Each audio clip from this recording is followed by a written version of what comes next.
You want to hear a story about strength, about heartbreak, resilience, and a love so unexpected, it didn't sweep me off my feet, it rebuilt them. Then buckle up, because this is my story, and I promise you it's not the fairy tale you're used to. It's the one no one ever tells. See, I wasn't always this confident. For most of my life, I felt like I was living in the background of someone else's movie. Invisible on good days, and painfully visible on the bad ones. Judged, dismissed, always told I was too much, too big, too loud, too emotional, as if my size gave people permission to overlook my heart. I've always been a big woman.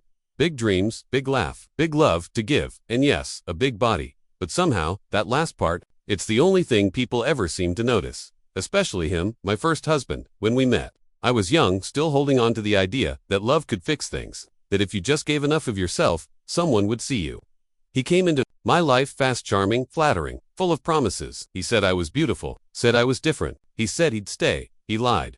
1 year later, I was pregnant with our daughter. I thought that would make us closer. That maybe, finally, he'd see me not just the body, but the woman, the mother, the heart. But instead, he left no fight, no discussion, just a cold silence. And a note, a single note on the kitchen counter that read, "I'm not ready for this." He took his things. He took my trust, and he left me there standing in a small apartment with a newborn in my arms, and a soul I didn't recognize anymore. So I packed up what little I had, held my baby girl tight, and went back to my parents' home. Not by choice, but because I had nowhere else to go. Let me be real with you, going home wasn't comforting. It wasn't a warm blanket. It was a reminder that I had failed. At least, that's how everyone made me feel. They helped, yes, but there was judgment in their silence, pity in their eyes. Conversations just low enough that I could hear the edges of them. She let herself go. She's too big to find anyone else. She should stop chasing love and just focus on her daughter.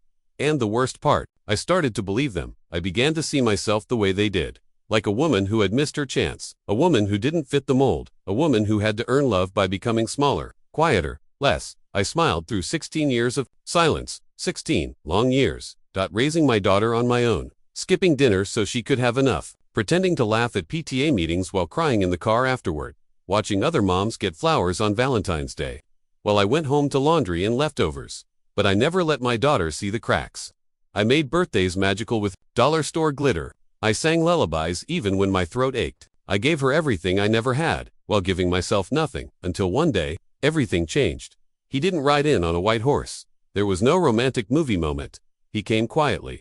Like peace after a storm. A friend of a friend. A backyard cookout. He handed me a chair without hesitation. Made a dumb joke about the potato salad, and looked me in the eyes like I mattered. At first, I thought nothing of it. But then he messaged me, just checking in. Then again, and again.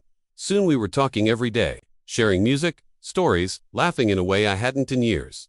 And you know what? He never once made me feel small. No comments about my body. No advice about changing myself. No hidden critiques disguised as compliments. Just kindness. Real soft, steady kindness. He saw me, not just the mother. Not just the big girl. Not the broken one.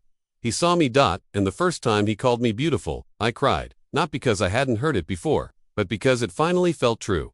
I wasn't being flattered, I was being recognized. We dated for 2 years, and I'll be honest, I was terrified. Every time things felt too good, I braced for the fall. I kept waiting for him to leave, to change, to realize I wasn't enough. But he never did.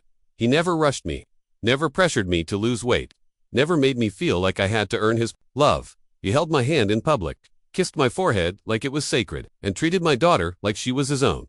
When he proposed, I didn't say yes right away. I cried. I trembled. I looked him in the eyes and whispered, "Are you sure? I come with history, with hurt, with all of this." And he smiled, and said the words that healed something in me. "I don't want perfect, I want you."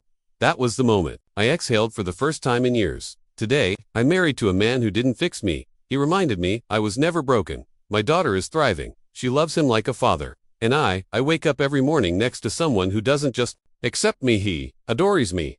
Yes, we still get stares sometimes. People still whisper. Society hasn't changed much, but I have. I no longer walk with my head down. I no longer hide in oversized clothes, hoping no one notices me. I am not a mistake. I am not an apology. I am a mother, a wife, a woman. And yes, I am beautiful. So, if you're listening, if you've ever been told you're too big, too loud, too emotional, too scarred, I want you to know something. You are not too much. You are not your weight. You are not your past. You are not your pain. You are a story worth telling. A soul worth loving, a heart worth holding, and the right person, the one who's meant for you. They'll never ask you to shrink. They'll never ask you to change. They'll love you exactly as you are, so hold on. Love is not a reward for perfection. It's a gift you've always deserved.